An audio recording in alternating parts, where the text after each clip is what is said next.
অস্ট্রেলিয়ার অধিনায়ক Pat Cummins যেন ফাইনাল দূত। যে কোনো টুর্নামেন্ট খেললেই সেখানে ফাইনালে উঠে যাচ্ছে তার দল। চেন্নাইয়ে আইপিএল ফাইনাল।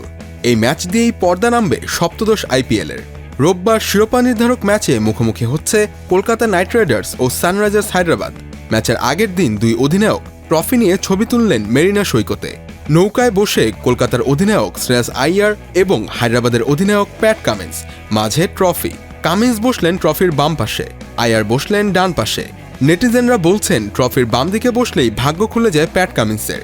এর আগে বিশ্ব টেস্ট চ্যাম্পিয়নশিপ ফাইনালের আগে ট্রফির বাম পাশে দাঁড়িয়েছিলেন কামিন্স, ডান পাশে ছিলেন রোহিত শর্মা। সেবার তার নেতৃত্বে টেস্ট চ্যাম্পিয়নশিপ জিতেছিল অস্ট্রেলিয়া। ওয়ানডে বিশ্বকাপ ফাইনালের আগেও রোহিতকে ডান পাশে রেখে ট্রফির বাম পাশে বসেছিলেন কামিন্স। আহমেদাবাদের সেই ফাইনালেও কামিন্সের নেতৃত্বে শিরোপা জিতেছে অস্ট্রেলিয়া। আজ আইপিএলের ফাইনাল সামনে রেখে ট্রফি নিয়ে যে ফটোশুট হয়েছে সেখানেও বাদিকে দাঁড়িয়েছেন কামিন্স।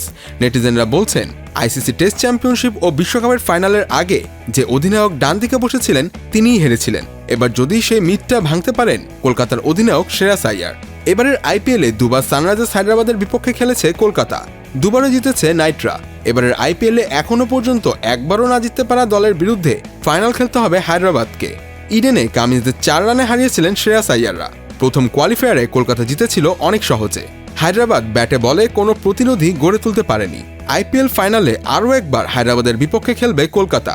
লিগ পর্ব শেষে 1 এবং 2 নম্বরে শেষ করেছিল কলকাতা এবং হায়দ্রাবাদ। টানা সপ্তমবার আইপিএলের ফাইনালে উঠল লিগে প্রথম এবং দ্বিতীয় স্থানে থাকা দল। কিন্তু অনেকেই আবার বলছেন কামিন্সের বাম পাশের বসাটা নাকি জাদুটোনার প্রভাব।